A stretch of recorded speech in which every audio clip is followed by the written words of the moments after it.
Hi everyone! In this section, we're going to talk about Starterator and results of the analysis and annotating this part in your notes. You can find the analyzed results at phagesdb.org website right here. And we're going to use phage Fastidio as an example. So search your phage there and then scroll down until you see gene list and click to view.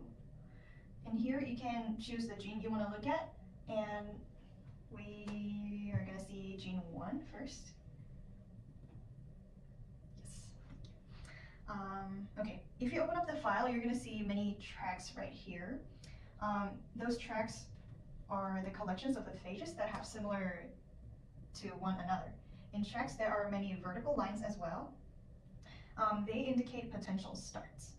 And two important colors here are green and yellow.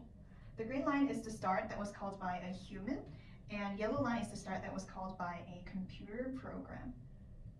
And we're gonna see gene number 5 to explain the next part.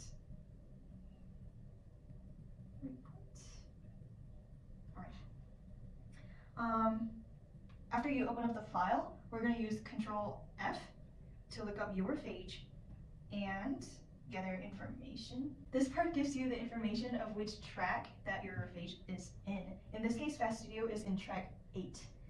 And if you press the next button of the searching Fastidio, it shows you which group Fastidio is in among 3. And here, Fastidio is in genes that call this most annotated starts. This means that Fastidio has most annotated start, either suggested by a human or a computer. And the second group, for example, if Fastidio was in the second group, which is genes that have the most annotated start but do not call it, then Fastidio has the start that most annotated, but it's not suggested either by a human or a computer.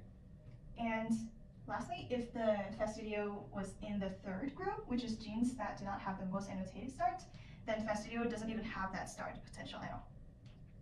All right, if you find the track and the group, next step is finding the start number. All right, in this case, Fastidio has start number 11. So there is more information in this section, so you can read those information if you need. And based on the data we just found, we can decide what start number for this gene 5 of Fastidio should be. Let's go back up to track. And Fastidio was in track 8, so this will be the track which Fastidio is in. So here it has green line for 11, which means that human chose to call the start number 11, but it doesn't show us what a computer program called. If the results of this also match with other tools' results, like NCBI Blast, coding potential, or DNA master, then we can decide to call start number 11 and write SS in your notes for annotation, which is suggested start. And there is another scenario when Starterator results suggest start number 3, but we decide to call a different start number that was suggested by other tools, and it is obvious, then Starterator didn't contribute to the start decision, and we're going to put NI, which is not informative, in our notes. When you put NI in your notes, make sure that you write the reason why as well. For example, you can put Starterator result is not clear enough, or NCBI results are 10% better, something like that.